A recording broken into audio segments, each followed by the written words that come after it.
hi, thanks for joining me. Hey, look at this record player. Now this has come out of the console. The amplifier radio for which I've been working on the last 8, 9, 10 videos, something like that.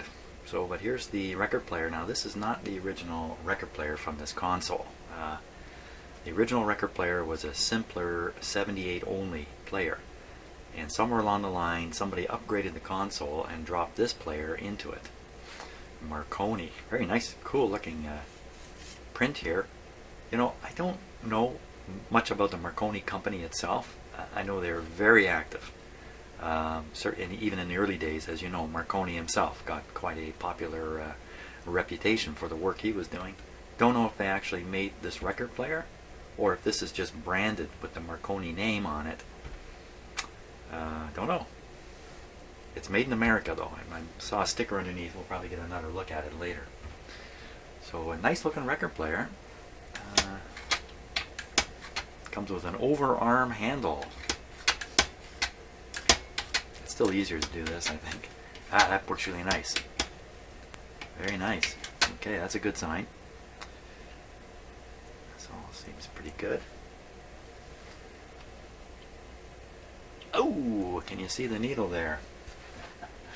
Probably can't see it in that shot, but let's take a look in a closer shot here. I think there's a distinct problem with the needle on that one.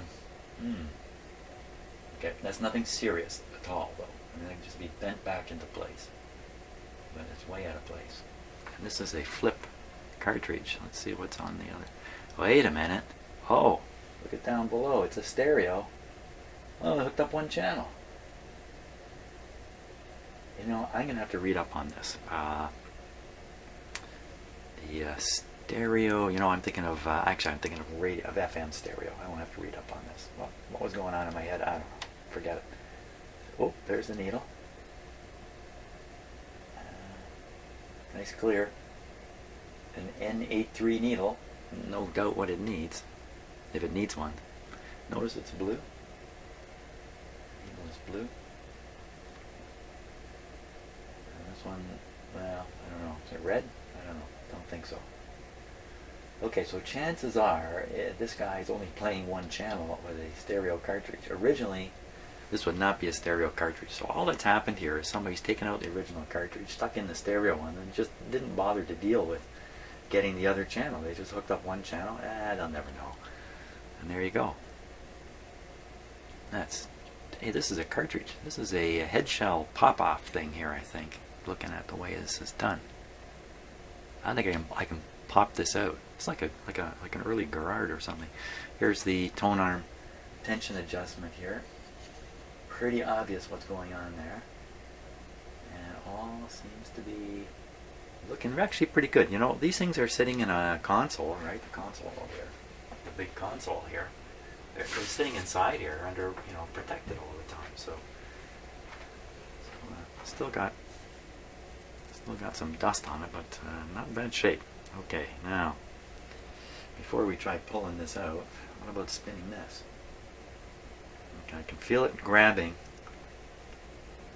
on something there.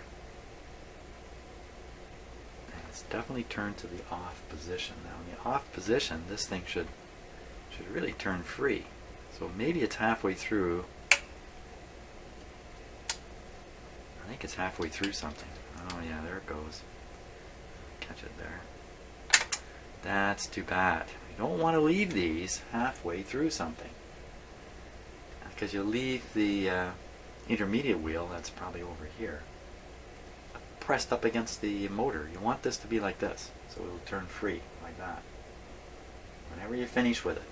You know, these record players now, they're not played every day. Well, I would imagine it's not played every day.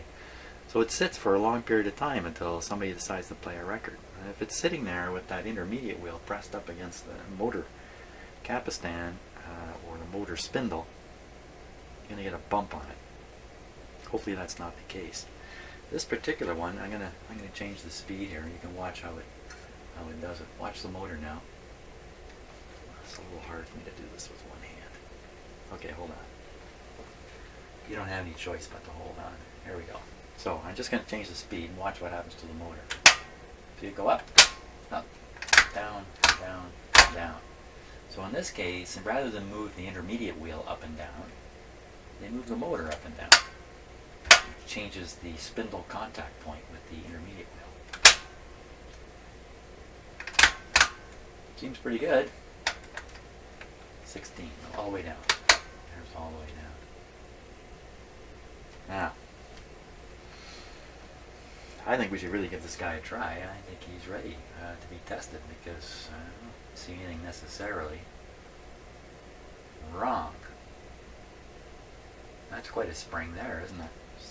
Spring appears to be sprung. Wow.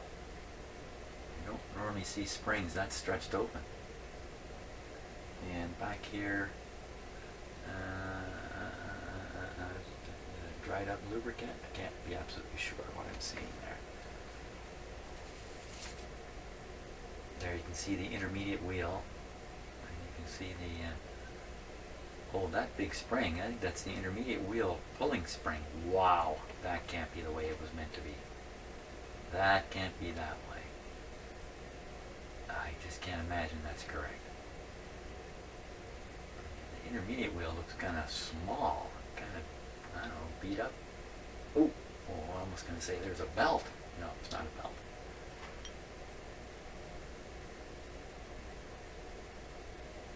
Okay, I recognize the mechanism. Tight. And a little bit of cobwebbing. So the spiders have been taking care of this guy for a while. Okay, I think we can just plug him in and try him out. That's the fastest way to find out what we need to find out here. Okay, now I'm going to increase the restriction to the 25 watt beautifully decorative bulb I have up there. And that's probably enough to interfere with the motor a bit. That's kind of what I want right at the start. Okay. Now, right now I think it's off. I think it's off. And then with the arm down like this, it should be telling the record player there are no records to play. So what it should do, it should pick up and then put back down and shut off. That's what it should do. We will see. There we go. Okay. On. Very slow, or on 16. Okay, hold on, let's go up to another speed here. Ooh, that didn't look good. 45. Bad on the traction. That doesn't look like 45. That looks like 33 to me. Let's see what 78 looks like. 78 looks like nothing. We definitely have some big problems with the traction in this. There's almost no traction on it. Pretty limited hope this thing's going to go up. Let's get this going here. Yeah, it's just quit, traction-wise.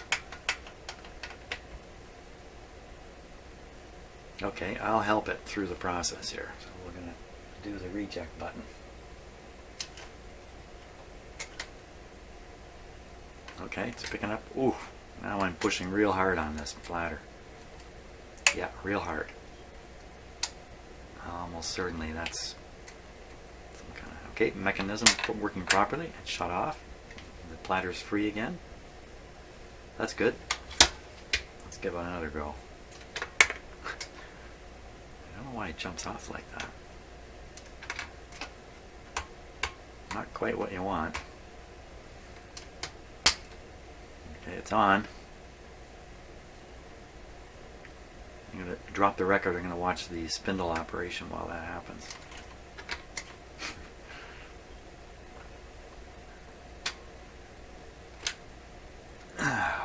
Okay, so there's the spindle going, and I'm pushing very hard. Really hard there. Now it's lightened up a bit. Still pushing hard.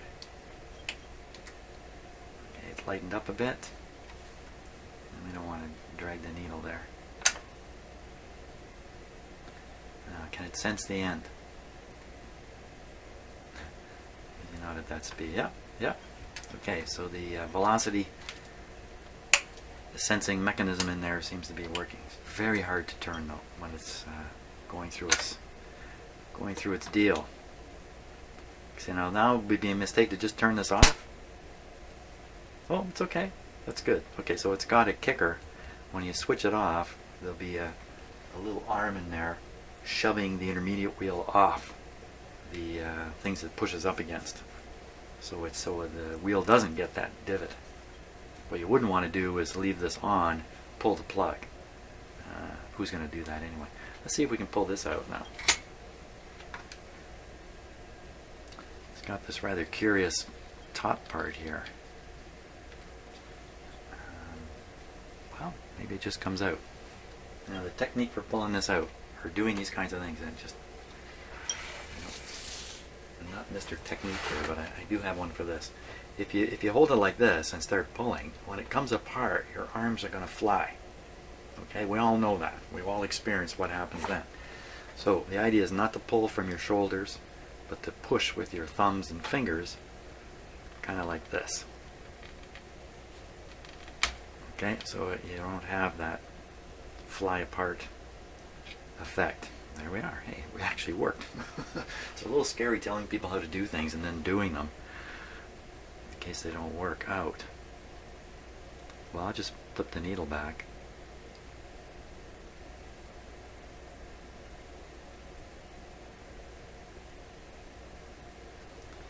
The needle actually rides on a piece of rubber down in there, and that rubber is what transmits the vibrations up into the cartridge itself.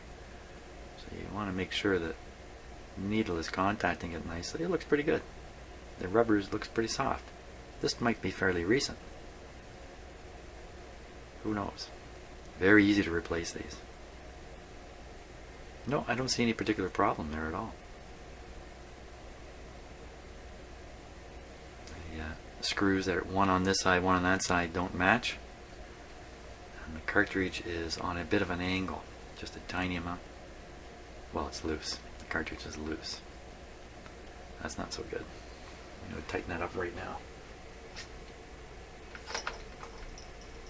Anything loose in the cartridge, and you might hear buzzes and funny distortions just because the cartridge isn't held down tight.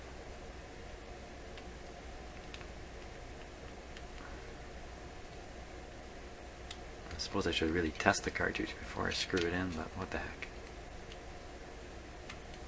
Yeah, let's test it. It's easy to test. A lot of them are dead on arrival, but not all of them. Certain types that do not have a good life. Well, maybe they have a good life for a cartridge. I don't know what makes a good life for a cartridge, but they don't have a long life.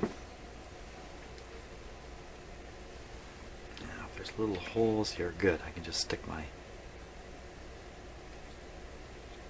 voltmeter leads in there. Okay, watching the meter now. It's already showing stuff. How come? Okay, so I'm picking at the needle, and you're seeing nothing. Except that's got to be like a hum. That's not a good sign. That was the 7, no, that was the 33. Pretty sure if one doesn't work, the other one won't either. Because it's the same one inside, the same crystal. Pretty sure.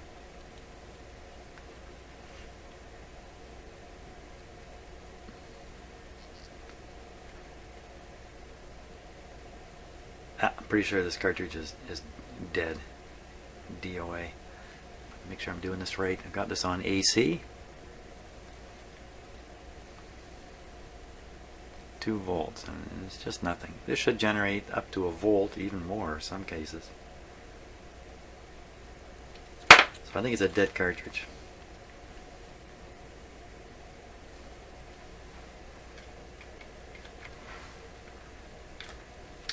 Frankly, I'd be very surprised if I'm wrong about that at this point.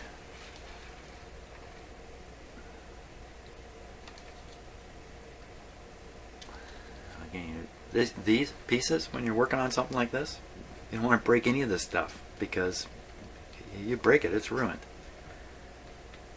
Any of it. And there can be brittle plastics here. You don't know they're brittle until there's tears in your eyes.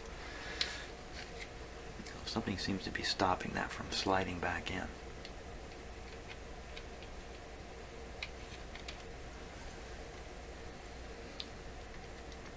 It's probably just my fear of pushing it.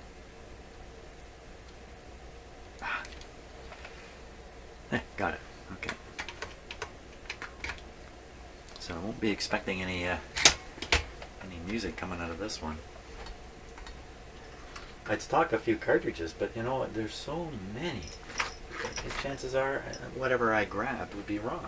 Whatever I had here in the shop would be wrong.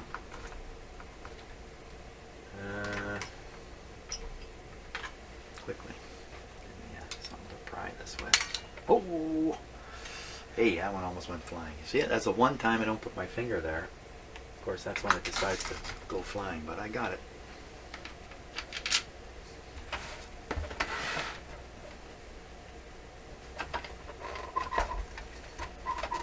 Up she comes.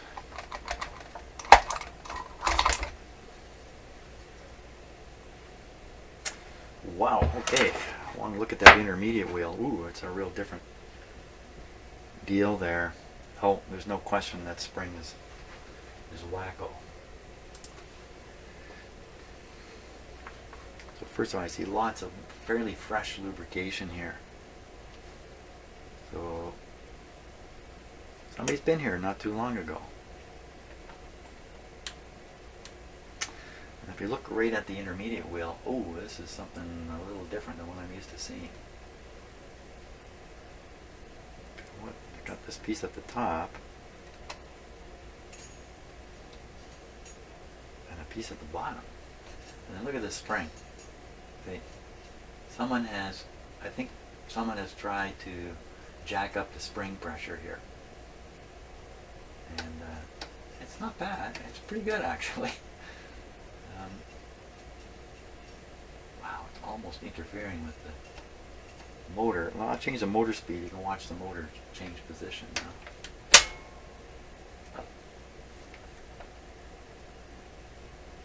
That's the top speed. How's it lining up? Not very good. The motor looks like it's too low. Okay, next speed, again. The motor appears to be too low. Not quite so bad there. And the slowest speed of all. See, it's still riding quite high on there. Often what happens with these, and it comes in various forms, there are rubber supports holding the motor. They use rubber supports. I can actually see one down through here. They use rubber supports, there it is, to isolate the vibration of the motor away from the main record player so you don't hear it in the cartridge. And you see that rubber thing there? It's just completely collapsed. It's lost its rubber. It's lost its rubberiness, and it's this one too. So all those have to be replaced or dealt with in some way. And there's one right there too. And it doesn't look quite as bad, but it doesn't look particularly good either. So, you know, they used a kind of rubber here that was fairly soft and flexible, and that came with a short life. And correct me if I'm wrong. Of course I can't hear you, but correct me if I'm wrong. If the rubber's not black, it doesn't have carbon in it. If it doesn't have carbon in it, it's very susceptible to ultraviolet light. Now, I don't know how you get ultraviolet light into a record player like this, but it's not black, is it? G. G must stand for good. Look at this motor, too. It's right out there. There's the winding to it. It's right out there. Now, I should try spinning the motor.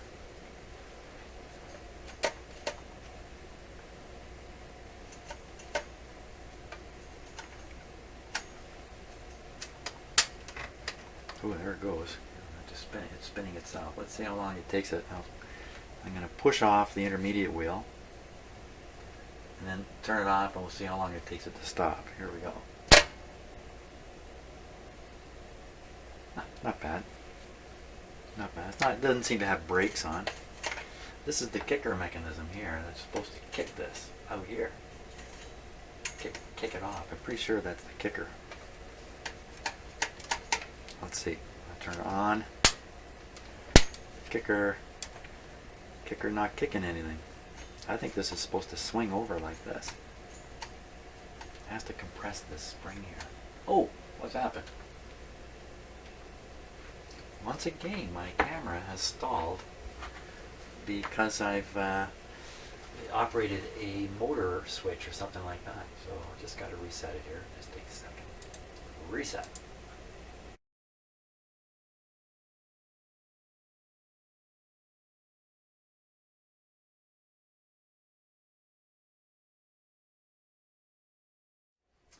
Ooh, that was too bad. I reset that camera and the software knocked out the audio. So after I reset the camera, I continued working for another 20 minutes here, 15 minutes here, no sound. So, well, I'm not going to do everything I already did. It's pretty much poking and moving stuff around and talking about it. And I can show a couple of things here. Hopefully not repeating myself. I really, it's very disturbing when things go wrong with the video here because, you know, I can't really do it over. So this guy here, I'm going to do it over. This guy here is supposed to push this off. See, so when you turn it off, look, it's already off. When you turn it off, the kicker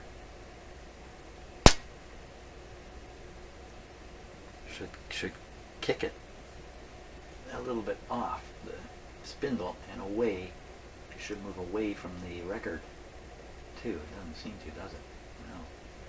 It's a big compression spring here you're pushing against. All looks fine. Look at the lubrication. Lots of this has been recently lubricated. This is very recent stuff here. So there's that spring. I spent a long time investigating this spring. Now look at the way it's done. This is not factory. And you don't see springs stretched way out like that. I spent quite a bit of time trying to determine where it's hooked. Is it hooked in a legitimate spring hooking place? If it was, you see, if this was the right spring, the spring coil part wouldn't ride up on top of this bracket. The straight part would be long enough that the spring would be down below the bracket. And normally, the springs are not pulled like this. When you stretch a spring this far, you strain the metal, and it never will behave the way it's intended before. These springs are all calibrated in these things. They aren't random springs. They're specific lengths and specific tensions to do the job right. The thing I think is most interesting about this is the angle of the spring. So you can see the spring there. Okay, and I can imitate the pull of the spring with my tool here. Things got a little dark. Here. Now, what it should be doing is it should be pulling this wheel into here and also into the platter, which is sitting down here right now. Look at the platter. Pull it into the rim of the platter. So it should be kind of pulling in a direction that's kind of split between here and the platter. It looks roughly what it's doing. Now I'm going to imitate the pull. And you see how it wants to rock over towards the platter. That's exactly what it should be doing. Let me get this really squared up properly. So now I can feel the amount of pressure it takes to pull this wheel, and I can feel what's left of the spring pressure to push it against the platter. There's almost nothing there. So I think this is probably not slipping on here, it's slipping on the inside of the platter. Another hint I heard earlier, which I didn't mention, I could hear the platter ringing. When I slowed it with my finger, you could hear the platter ringing, which is this thing skidding over it. Look, the lower wheel goes on the spindle, the upper wheel drives the platter. Never seen one quite like this. So again, the rubber Rubber feels really good, but doesn't mean it can't be better. It's a little hard in here. But my usual grinding technique, I can't use it on this. I don't know how I'm going to grind that. If I'm going to grind it at all. And the spring, I don't see any solution for the spring. I looked and looked for another place so the spring would pull on a slightly different angle. It would require some kind of a spring, attachment hole. I was thinking right on this bracket here, but luckily, this bracket, see if I can kind of right on here. I would think there'd be a hole right on the side here on this bracket. That would be almost perfect, but there is no hole. The only place to stick something is where this one is stuck, way up there. There's a big hole and a small hole. The big hole would change the spring angle ever so slightly. Normally, every spring has its own hole, but not necessarily. So don't know what to make of that. I'm not sure how I'm going to fix the drive traction, but definitely. And then we have the grommets here. I'm sorry if I'm repeating myself because I don't know what I caught on the other. See that grommet? Got to do something about that. Typically, I just stick washers above. I don't worry about the below part. Just stick some pretty typical washers above to get this thing raised back up. Because did I show you this? If you look at the height of the intermediate wheel against the spindle, you can see it's too high. It's too high. See, it's just a little wee bit of the spindle is catching it there. Nothing. So we got a real traction problem there. That's why when we tried this on some speeds, it just didn't seem to work at all. See, there you got a fairly good contact there. Now that's 16, the slowest speed. 78. Look, just barely catching it. So the motor has sunk on these grommets. So common. If you're going to get a record player like this, get ready to do what I'm going to do to this one. That's put this back on its brackets properly. Now, from the top here, I can get at this one easy enough. I can more or less get at this one from above, but the third one, well, I guess maybe this screw and maybe this screw, I'm going to drop the motor. Wait a minute. What would be screwed onto here? Not the motor. The motor's moving up and down. Where is it? Where is the screw? You can see me flailing my finger away. It's just... It is definitely locking the upper part of the framework that the motor is connected to through these levers here. So if I drop these two screws out, down goes the whole motor bracket with the motor attached to it. Pop these off, and assumably the last one I'd be able to get at it because it's covered right now. Where to go? So here it is. It's covered by the top of the player. I can't get at it. That's got to be the plan. These two screws out, motor falls down, springs go flying, levers disconnect, parts fall out, and I'm left wondering what I'm doing. That'll give me a chance to check the motor bearing too.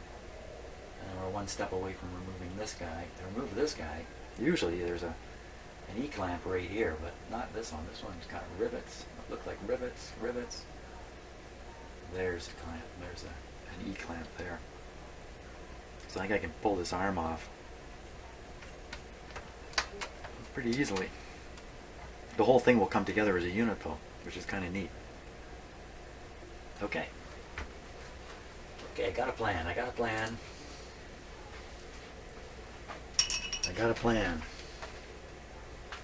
First step of the plan is find the right screwdriver. Where's my screwdriver?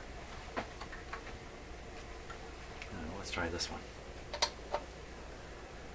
Oh, screw is loose. Wait a minute. Is somebody trying something funny here? This bracket's not up all the way. This screw's tight.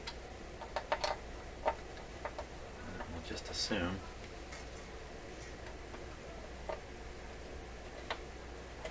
That was just loose because it was loose. I think the whole motor's going to fall out. Let's be smart about this and turn the power off. Pull the plug out. Certain times in life you want to be smart.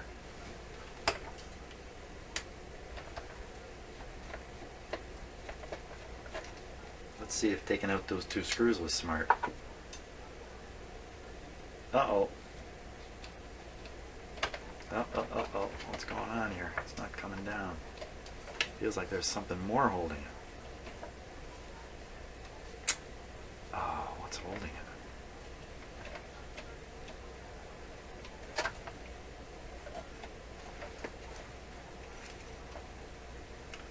Yikes.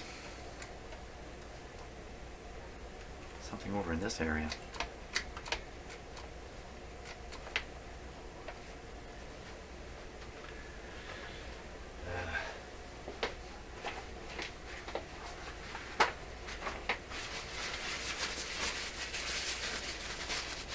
Okay, let's take a look.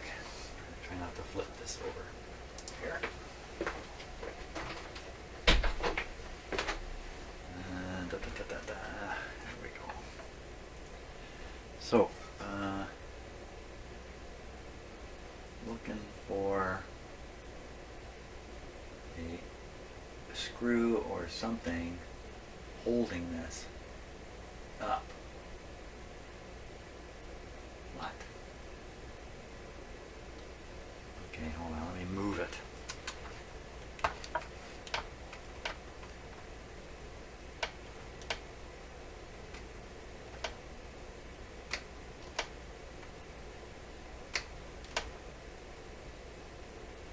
Up through there. Up through there.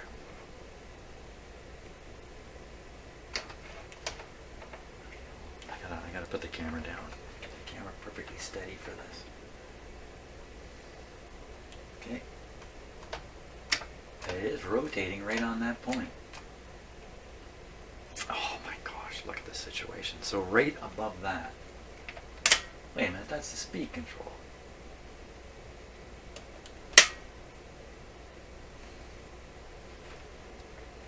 How am I supposed? How am I supposed? February 21st, 1957. How am I supposed to do this now? Because I've got the knob up here. There's a nice crack in the plastic there too. Okay, that wasn't too hard. I'm thinking just loosen that off and it's going to drop out. And this is, of course, is part of the mechanism. So it's the whole motor mechanism here is on one bracket I'm about to release by taking that off. Where are we in the clock? 11 o'clock. 11 o'clock. I'm trying to do more work in here each day. But 11 o'clock is getting a little late for me here. Okay, just don't want to scratch the plastic here.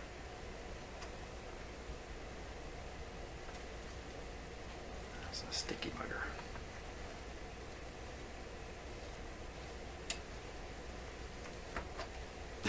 As you know what's happening, the motor's dropping out as I loosen that, so that's why it's sticky. Down you go. Down. Okay, so now the a couple of things here. One is this slider is. Oh, I gotta put this up here. Hey, that came off. Nice. Better remember that. Now I'll set this down here. Swing it out here. It's still. No, it's out. It's out. It's completely out. It's completely out except for all these wires here. Now let me just here. I think it's going to want to come out the back. There it is. There she be. Quite something, eh? It's a whole motor speed control unit sitting here. You can really see the rubber here is, especially this one and this one, they really collapsed badly.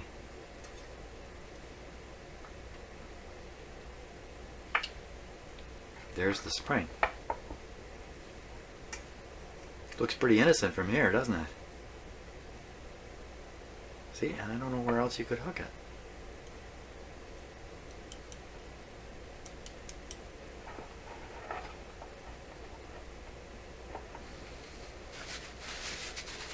A little bit of excess oil here.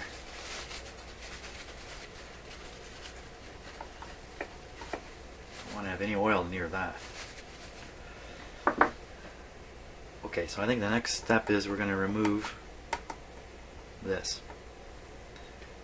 Pull off the spring here.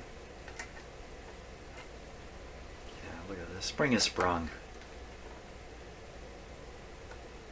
Maybe just putting a better spring in might do it. Get this off. I take this little guy here. There you are, doing the sky view thing. Let's come down a little bit here.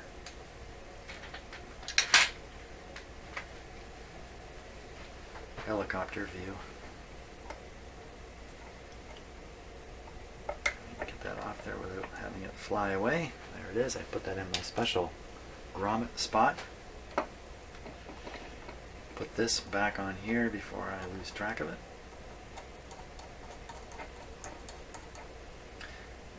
Off. Ooh, there's a washer right on top. One washer on top. A piece coming out. Washer on the bottom. Almost lost it. There we are.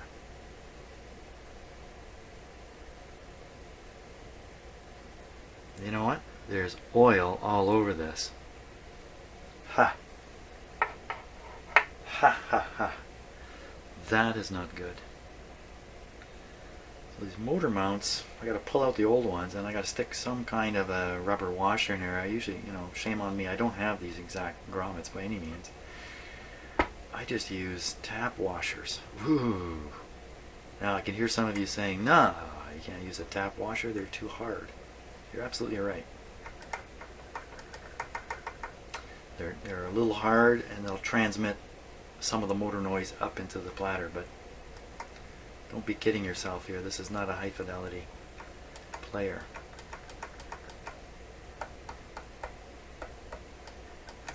This actually is a high fidelity player. It depends on the cartridge and the weight of the tone arm. The tone arm's very nice.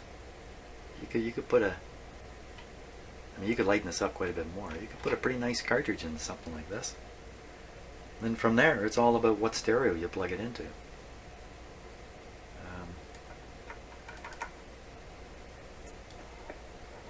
Okay, I'm going to deal with the washers. That's where we're at.